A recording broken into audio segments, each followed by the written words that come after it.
Izithi uzokwanda umuzi wakwaMkhulise ngoba sekubonakala izinto eziyizithelo zasemshadweni.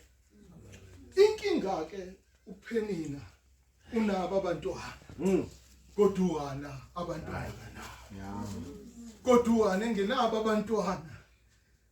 Noma uElkhana emthanda kangakanani uHana into exathi uHana ukuthi mina izinto engangizizela emzini kwaElkhana zikangenzeki. Kodwa futhi sekucacile ukuthi angizuzithola ngaphakathi kaElkhana. Kwasho ukuthi bekuyilowo mkhosi ukuthi yakhushuka kuyiwe Shilo. Ngoba igama elithi Shilo lisho ukubonga. Okusho kade bekhuphuka beyeShilo. Bebeyobonga izinto abanazo. Kwasho ukuthi noHana walandela ngoba uzwile ukuthi emzini waElkhana kufanele kuyobonga izinto abanazo. Kunokuphuma ngaphandle uPhenina asho athi ngiyobonga ethempelini lompristi uEli ukuthi uJehova ungiphile abantwana. Bazalwana athokoloze uHana ukuthi uHana uyobongana. Uyazi bazalwana ulandela abantu ubone behleka baqala zemumva bahleka.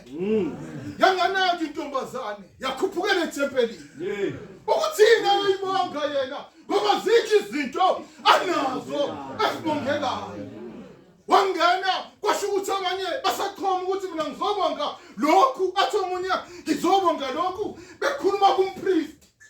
Wadlula intombazane yahamba yayokhula kanti uzoyibona umpristi uEli. Athi sifazane kuze kube nini uphuzu odala. Kanti akazi ukuthi intombazane isiyanda icebo engeke lavinjwa khona. Elithi iBhayibheli ubelesha into eyodwa. uHana ethi Nkosi ungiphe umntwana ngiyonikela ngaye nje ethempelini nazo. Ayibonge Inkosi. Ayibonge Inkosi. Athi ubhalile welizwi bazalwane ngesikhathi engaphakathi uJehova uyasivuna isibeletho kosho njalo yithi entweni zakho ezivalekile kodwa kule nkonzo uJehova uzosivuna izinto ngoba kunecebo elingafipheki. Amanye amacebo omntolo ayafipheka kodwa likaJehova alifipheki. Lingenavusa indoda isihlale for 38 years bazalwane ohlakeni yabona